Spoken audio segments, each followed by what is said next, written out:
Hello everyone, आज हम discuss करेंगे अकाउंटेंसी क्लास 11 के एक चैप्टर है अकाउंटिंग इक्वेशन के ऊपर आज हमारा इस क्लास में डिस्कशन होगा।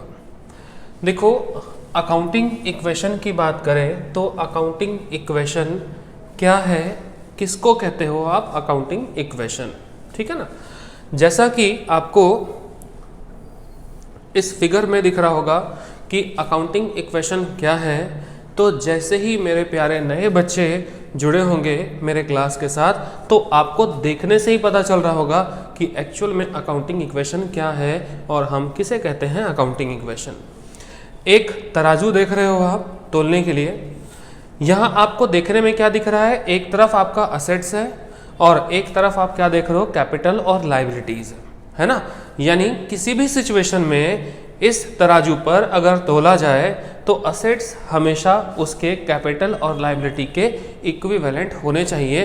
दैट मीन्स हम इसी बेसिस को, हम इन्हीं चीज़ों को इस अकाउंटिंग इक्वेशन में पढ़ने की कोशिश करेंगे कि आखिर ऐसा कब होता है और आखिर ऐसा क्यों होता है। हर हाल में बिजनेस की प्रॉपर्टी यानी असेट्स उस बिजनेस के कैपिटल और उस बिजनेस की लायबिलिटी यानी बिजनेस का बर्डन उसके इक्विवेलेंट ही होगा। हम इस चैप्टर में जानने की कोशिश करेंगे आखिर ऐसा क्यों होता है और आखिर ऐसा कब होता है, रीज़न क्या है। तो इसको जानने से पहले हम थोड़ा सा समझ लेते हैं अकाउंटिंग इक्वेशन की डेफिनेशन को कि आखिर अकाउंटिंग इक्वेशन क्या होता है।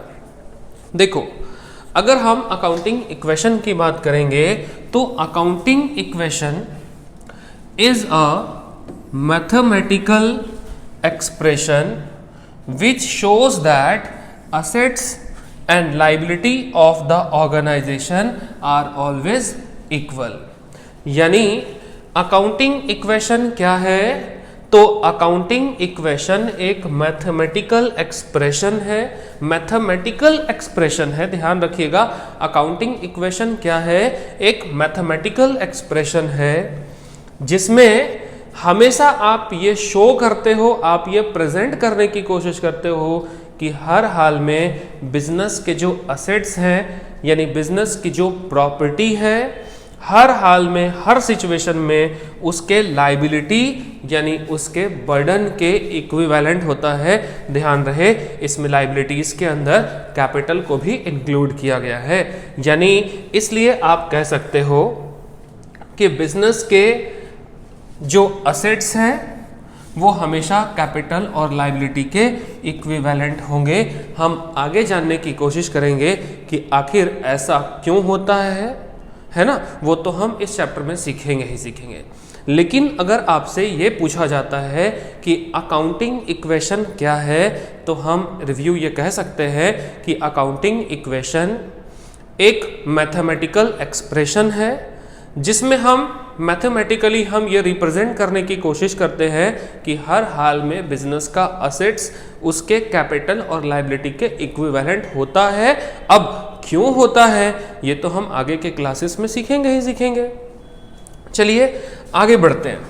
देखो, अकाउंटिंग इक्वेशन की हम शुरुआत करें। अकाउंटिंग इक्वेशन शुरुआत करने से पहले, चूंकि बार बार सबको पता है कि अकाउंटिंग इक्वेशन एक मैथमेटिकल एक्सप्रेशन है जिसमें उसका असेट्स उसके कैपिटल और उसकी लायबिलिटी के क्या होता है, इक्विवेलेंट होता है। तो यहाँ चैप्टर की हम शुरुआत करें, उस चैप्टर की शुरुआत करने से पहले आपको तीन मेजर चीज़ें हैं, तीन मेजर टॉपिक है जिसके ऊपर आपको बहुत अच्छे से स्टडी करनी पड़ेगी। जिसमें सबसे पहले आता है कि बिजनेस का असेट्स क्या है और असेट्स के टाइप्स कितने हैं, बिजनेस के कैपिटल किसको कहते हो और कैपिटल कितने तरह का होता है, और बिजनेस में लायबिलिटी अगर है तो लायबिलिटी कितने तरह की होती है और लायबिलिटी कहते किसको हो। अगर आप इन तीन चीज़ों को फोकस कर लोगे और इन तीनों चीज़ पर आपका कमांड अच्छा होगा, तभी आप इस चैप्टर को अच्छे से समझ पाओगे। इस बात को तो आपको मान के चलना पड़ेगा, तभी आप आगे बढ़ पाओगे अच्छे से इस चैप्टर के लिए। देखो, अगर हम असेट की बात करते हैं कि चलो जैसा कि हमने भी सीखा कि असेट्स हमेशा कैपिटल और लायबिलिटी के इक्विवेलेंट होता है। दैट मीन्स कि असेट्स क्या है, पहले हम इस बात को डिस्कस करेंगे, फिर हम डिस्कस करेंगे कैपिटल क्या है, फिर हम डिस्कस करेंगे लायबिलिटीज़ क्या है, और जब इन तीनों चीज़ों को हम डिस्कस कर लेंगे उसके बाद हम इस चैप्टर की शुरुआत करेंगे, ताकि हमारा बेस जो है वो स्ट्रांग हो जाए और इस चैप्टर को पढ़ने के लिए और अच्छे से समझने के लिए हम एलिजिबल हो जाए। चलिए शुरू करते हैं फिर, है ना। देखो, अगर आपसे कहा जाता है कि असेट्स क्या है बिजनेस के लिए, असेट्स किसको कहते हो, ये असेट्स क्या है, किसको कहते हो assets? Property of the business is called assets. यानी साफ साफ आप देख सकते हो, समझ सकते हो कि बिजनेस की प्रॉपर्टी को ही हम बिजनेस का असेट्स कहते हैं। या आप कह सकते हो, in other word we can say assets are the resource of a business. किसी भी एंटरप्राइजेस के लिए, किसी बिजनेस के लिए असेट्स क्या है, उसके रिसोर्स है जिसके थ्रू एक बिजनेस प्रॉफिट अर्न करता है, आप उसको असेट्स कह सकते हो। जैसे किसी बिजनेस के लिए, किसी कंपनी के लिए land, building, plant, machine, furniture, car, truck, fridge, AC, cooler, cash, bank balance, ये उसके लिए क्या है, ये प्रॉपर्टीज है। क्यों? क्योंकि ये वो रिसोर्स है, ये वो संसाधन है जिसका इस्तेमाल करके एक बिजनेस प्रॉफिट अर्न करता है। अगर किसी कंपनी के पास असेट्स ना हो, बिल्डिंग ना हो, मशीन ना हो, फर्नीचर ही ना हो, ट्रक ही ना हो, तो ऐसे में ना वो प्रोडक्शन कर पाएगा, ना वो कंपनी किसी को सर्विस दे पाएगी। इसलिए हम इसको क्या कहते हैं, बिजनेस का रिसोर्स कहते हैं। बिजनेस के लिए क्या है, एक संसाधन है जिसके थ्रू बिजनेस प्रॉफिट अर्न करता है। तो उम्मीद है कि असेट्स आपको क्लियर हो गया होगा। देखो, अगर आप असेट्स और असेट्स के क्लासिफिकेशन की तरफ देखोगे तो हम मेजरली असेट्स को हम दो अलग अलग कैटेगरीज में जो है हम उसको डिवाइड कर सकते हैं। यानी असेट्स कितने तरह का होगा, तो सर असेट्स जो है वो दो ग्रुप में बढ़ सकता है। एक असेट्स आपका होगा नॉन करंट असेट्स,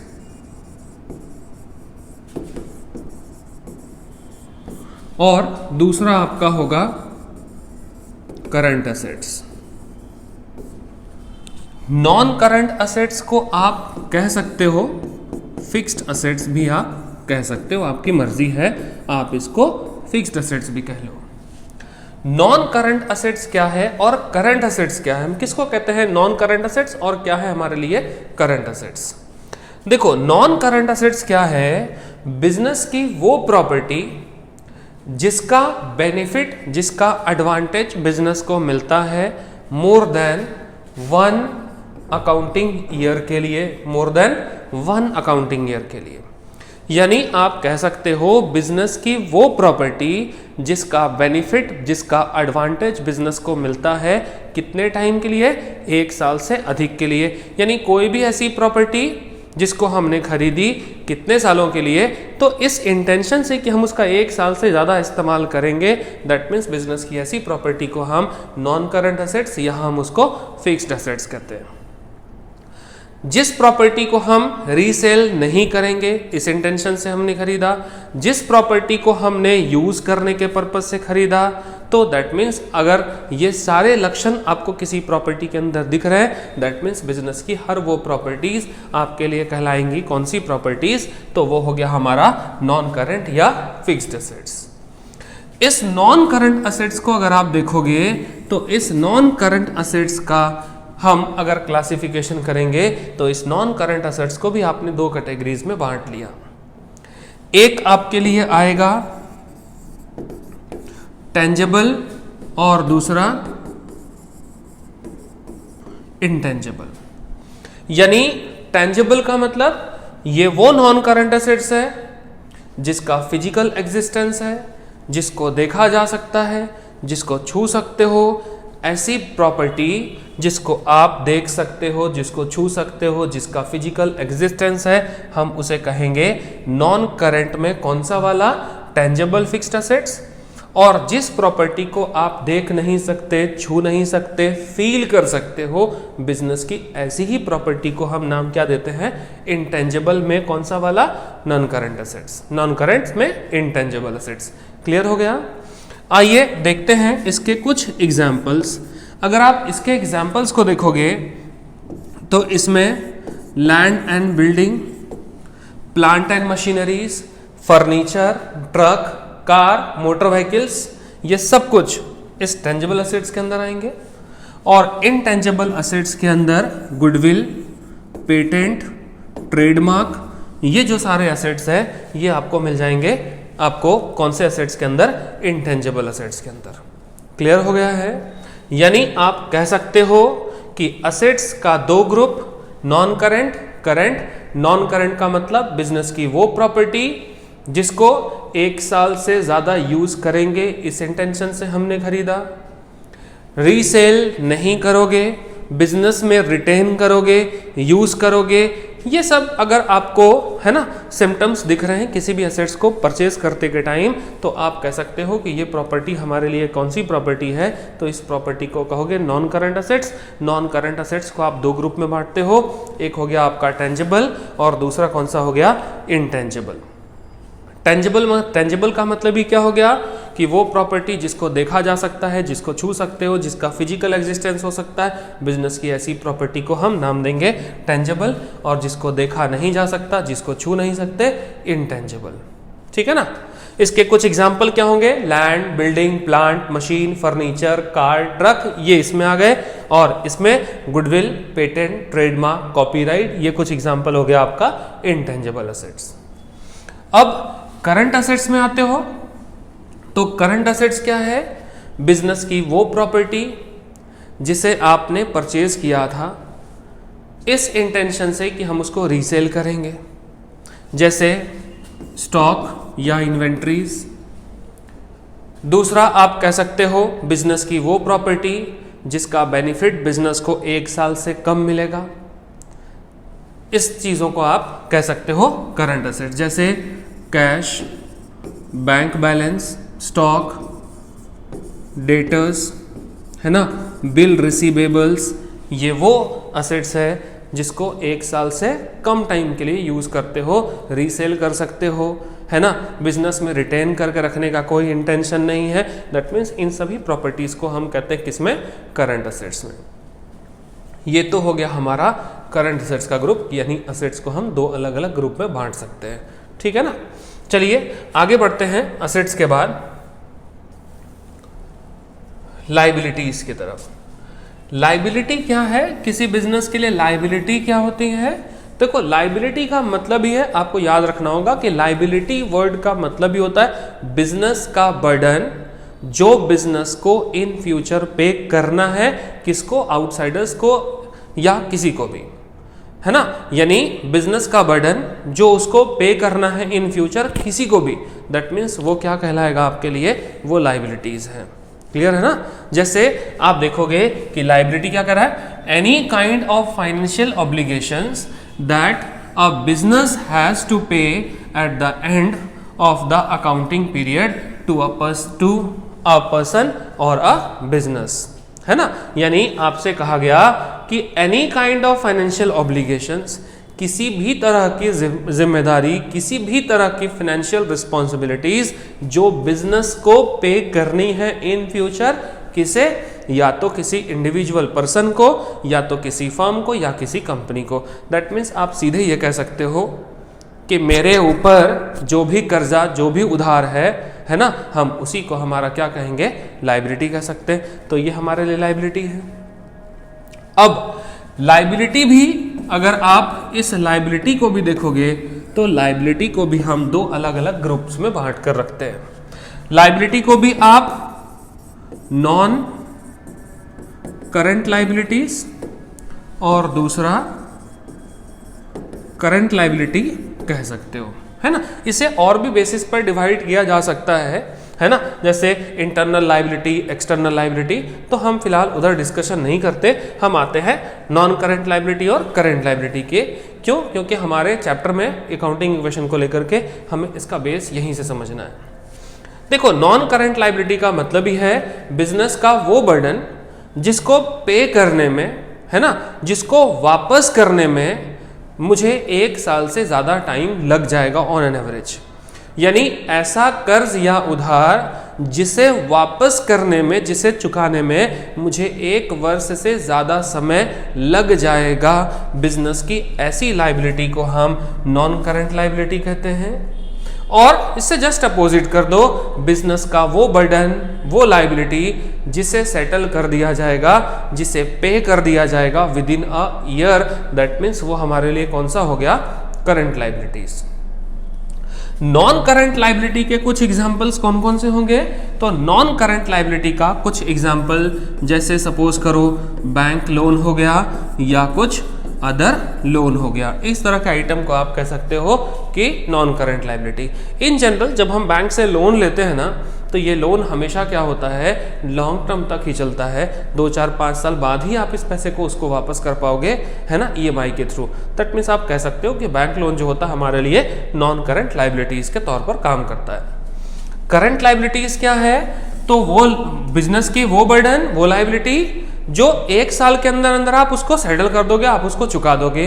बिजनेस की ऐसी लाइबिलिटी को हम कहते हैं करंट लाइबिलिटी। जैसे करंट लाइबिलिटी के अंदर किन किन चीजों को शामिल किया गया, तो करंट लाइबिलिटी के अंदर हम शामिल कर सकते हैं क्रेडिटर्स।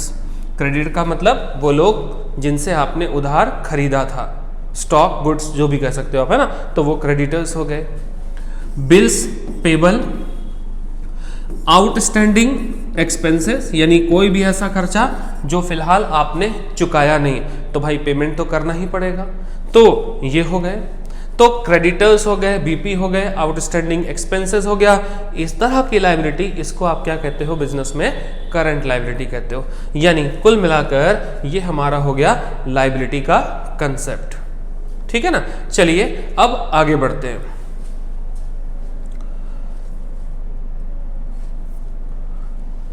लाइबिलिटी के बाद अब हमारा नेक्स्ट टॉपिक क्या आता है, तो अब हम नेक्स्ट टॉपिक में जाते हैं। हमारा नेक्स्ट टॉपिक क्या है, कैपिटल, कि हम कैपिटल किसको कहते हैं, है ना। कैपिटल क्या है, तो आप कह सकते हो कि कैपिटल क्या है, money introduce by a businessman in his business is called capital, है ना।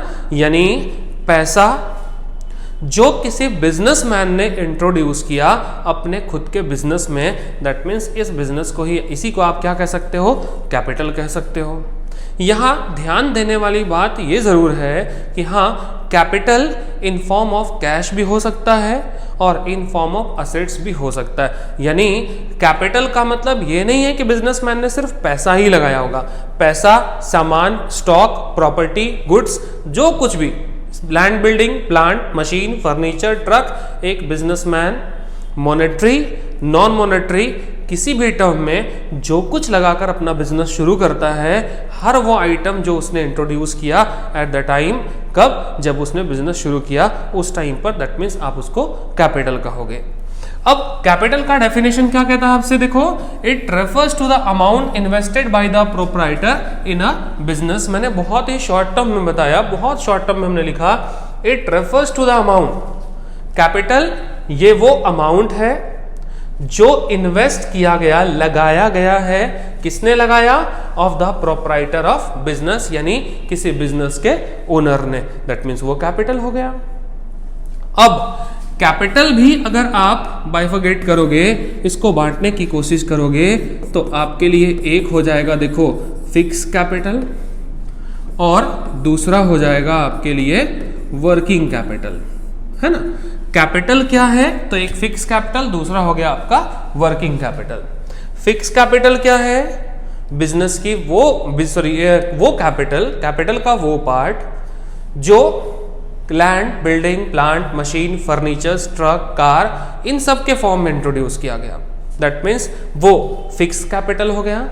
और वर्किंग कैपिटल का मतलब क्या हो गया, आपके कैपिटल का वो पार्ट जो रेगुलर एक्सपेंडिचर को पे करने के लिए रखा गया, दैट मीन्स आप कह सकते हो कि वो वर्किंग कैपिटल है।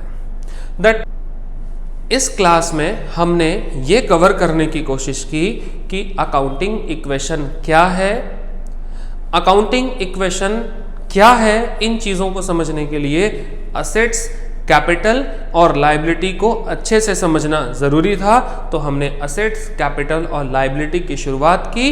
अब हम अगले क्लास में इसके डे 2 में हम ये सीखने की कोशिश करेंगे कि बैलेंस शीट क्या है और बैलेंस शीट कैसे तैयार करते हैं, और उसके बाद हम एक एक करके 1 बाय 1 सारे क्वेश्चन के ऊपर डिस्कशन शुरू करेंगे कि हम अकाउंटिंग इक्वेशन में एक इक्वेशन किस तरह से तैयार करते हैं। उम्मीद है मेरा क्लास आपको अच्छा लग रहा होगा, समझ में आ रहा होगा।